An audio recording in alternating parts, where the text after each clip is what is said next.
Welcome friends. Baakiyalakshmi இன்னைக்கு எபிசோட்ல என்ன இன்ட்ரெஸ்டிங்கான சீன்ஸ் வரப்போகுதுன்றதை பத்தி பார்க்கலாம். கோபி ராதிகா ரெண்டு பேரையும் போட்ல வச்சு இப்போ கண்ணனும் கோபியோட அப்பாவும் ரொம்ப கலாய்க்கிறாங்க. நாளை ராதிகாவை கூப்பிட்டுட்டு வேகமா கோபி போட்ல இருந்து இறங்கி போயிடுறாரு. கண்ணன் மீனாவுக்கு கால் பண்றாரு. மீனா போன் அட்டன் பண்ணவே இல்லை. உடனே ஜீவாவுக்கு கால் பண்றாரு. மூக்கு வைத்த மாதிரி எனக்கு பண்றான் பாத்தியா அப்படின்னு ஜீவா சொல்றாரு. போனை வை கண்ணா அப்படின்னு மீனா சொல்லிடுறாங்க. ஒருவேளை நம்ம ரெண்டு பேரும் அவங்க ரொமான்ஸ் டைமா கெடுத்துட்டோமோ அப்படின்னு கண்ணன் யோசிக்கிறாரு. அடுத்ததா ராதிகா இப்போ பாக்கியாவை பார்த்து பேசுறாங்க. உங்களை ரொம்ப இன்னசென்ட் நினைச்சேன், ஆனா கோபி சொன்னதுதான் சரி, நீங்க நல்லா நடிக்கிறீங்க, ரொம்ப கிளவரா மூவ் பண்றீங்க அப்படின்னு சொல்றாங்க. எண்ணத்துல ஆரம்பிச்சு இங்க வரைக்கும் நாங்க நிம்மதியா இருக்க கூடாது, அதுதானே உங்களோட எண்ணம் அப்படின்னு சொல்றாங்க. கோபியை விட்டு கொடுக்குற மாதிரி விட்டு கொடுத்துட்டு இப்போ எங்க நிம்மதியை கெடுக்க வந்துட்டீங்களா, உங்களுக்கு கொஞ்சம் கூட அசிங்கமா இல்லை அப்படின்னு ராதிகா பாக்கியாவை பார்த்து திட்டுறாங்க. இதுக்கு நீங்க கோபியை டைவர்ஸ் பண்ணாமலே இருந்திருக்கலாம் அப்படின்னு சொல்றாங்க. கோபி இப்ப அங்க வராரு. பாக்கியாவுக்கு சப்போர்ட் பண்ணி பேசுறாரு. உங்களோட பலமே உங்களுக்கு ஏதாவது ஒண்ணுனா எல்லாரும் பாஞ்சு வந்து உங்களுக்கு சப்போர்ட் பண்ண வராங்கல்ல, அதுதான் அப்படின்னு சொல்றாங்க ராதிகா. எல்லாரையும் நல்லா நடிச்சு ஏமாத்தி வச்சிருக்கீங்க அப்படின்னு ராதிகா கோபப்படுறாங்க. மூர்த்தி சொல்றாரு, புருஷன் பொண்டாட்டி ரெண்டு பேரும் சேர்ந்து நாங்க எல்லாரும் நடிக்கிறோன்னே சொல்லிட்டு இருக்கிறீங்க, அந்த மாதிரி அவசியம் எல்லாம் எங்களுக்கு கிடையாது அப்படின்னு மூர்த்தி சொல்றாரு. அமைதியா இருங்க தம்பி, நான் பேசிக்கிறேன் அப்படின்னு பாக்கியா சொல்றாங்க. பாக்கியா ராதிகாட்ட சொல்றாங்க, நான் நடிக்கணும் அப்படின்ற அவசியம் எனக்கு கிடையாது, நான் நடிக்கல அப்படின்னு உங்களை நம்ப வைக்கணும் அப்படின்ற அவசியமும் எனக்கு கிடையாது அப்படின்னு சொல்றாங்க. நான் வேணான்னு தூக்கி போட்ட வாழ்க்கையை தான் இப்போ நீங்க தலையில தூக்கி வச்சிட்டு இருக்கிறீங்க, அதனால அதை பத்தின எந்த கவலையோ அக்கறையோ எனக்கு கிடையாது அப்படின்னு சொல்லிடுறாங்க பாக்கியா. அடுத்ததான் அவார்டு ஃபங்க்ஷன்ல கோபியோட ஃப்ரெண்டு கோபியை அறிமுகப்படுத்துறதுக்கு முன்னாடி சொல்றாரு, நான் அவார்டு கொடுக்க போறது என்னோட பெஸ்ட் ஃப்ரெண்டுக்கு அப்படின்னு சொல்றாரு.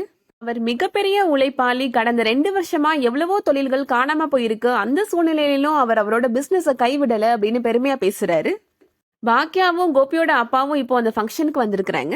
இவர் கொடுக்குற பில்டப்பை பார்த்தா பெரிய உழைப்பாளியா இருப்பார் போல அப்படின்னு கோபியோட அப்பா சொல்லிட்டு இருக்கிறாரு. இந்த அவார்டை இப்ப வாங்க போறது மிஸ்டர் கோபிநாத் அப்படின்னு அவரோட ஃப்ரெண்டு சொன்னதை கேட்ட உடனே கோபியோட அப்பாவுக்கு கோபம் வருது. இப்ப பண்ற காரியத்துக்கு இவனுக்கு அவார்டு ஒண்ணுதான் குறைச்சல் அப்படின்னு கோபப்படுறாரு. கோபிகிட்ட மைக் கொடுத்து பேச சொல்றாங்க. கோபி நினைக்கிறாரு, இப்ப நம்ம ராதிகா பத்தி பெருமையா பேசினோம்னா அவளுக்கு இருக்கிற கோபம்லாம் போயிரும் அப்படின்னு நினைக்கிறாரு. நான் இந்த அவார்டு வாங்குறேன்னா அதுக்கு முக்கிய காரணம் என்னோட ஒய்ஃப் தான் அப்படின்னு சொல்றாரு கோபி. இந்த அவார்டை நான் என்னோட ஒய்ஃபுக்கு டெடிகேட் பண்றேன் அப்படின்னு சொல்றாரு. அதை கேட்ட உடனே ராதிகா ரொம்ப சந்தோஷப்படுறாங்க. கோபியோட ஃப்ரெண்ட் இப்போ சொல்றாரு, இந்த அவார்டுக்கு காரணமான இவரோட ஒய்ஃபை இப்ப நாங்க ஸ்டேஜுக்கு கூப்பிடுறோம் அப்படின்னு சொல்றாரு. ராதிகா எழுந்து ஸ்டேஜுக்கு வர போறாங்க. கோபி மனசுல நினைக்கிறாரு, ராதிகாவை பார்த்தா மோகன் என்ன நினைப்பான்னு தெரியலையே, பிரச்சனையாக போகுது அப்படின்னு நினைச்சிட்டு இருக்கிறாரு. அந்த டைம்ல கோபியோட ஃப்ரெண்டு மோகன் இப்போ பாக்கியாவை போய் பக்கத்துல போய் கூப்பிடுறாரு, நீ ஸ்டேஜுக்கு வாமா அப்படின்னு கூப்பிடுறாரு. பாக்கியாவும் வேற வழி இல்லாம இப்போ ஸ்டேஜுக்கு போறாங்க. மைட்டை வாங்கி பேச ஆரம்பிக்கிறாங்க. இந்த மாதிரி அவார்டெல்லாம் பெண்களை விட ஆண்களுக்கு தான் அதிகமா கிடைக்குது அப்படின்னு சொல்றாங்க. ஆண்கள் காலையில எழுந்தாங்க அப்படின்னா அவங்களுக்கு எந்த பிரச்சனையும் கிடையாது, எந்திரிச்சு சாப்பிட்டுட்டு ஆஃபீஸ் போக வேண்டியது ஒன்று மட்டும்தான் வேலை, அதுக்கப்புறமா அங்க இருக்கிற பிரச்சனையை மட்டும்தான் அவங்க ஃபேஸ் பண்ணணும் அப்படின்னு சொல்றாங்க. ஆனா வீட்டுல இருக்க பெண்களுக்கு தான் நிறைய ரெஸ்பான்சிபிலிட்டி இருக்கு அப்படின்னு சொல்றாங்க.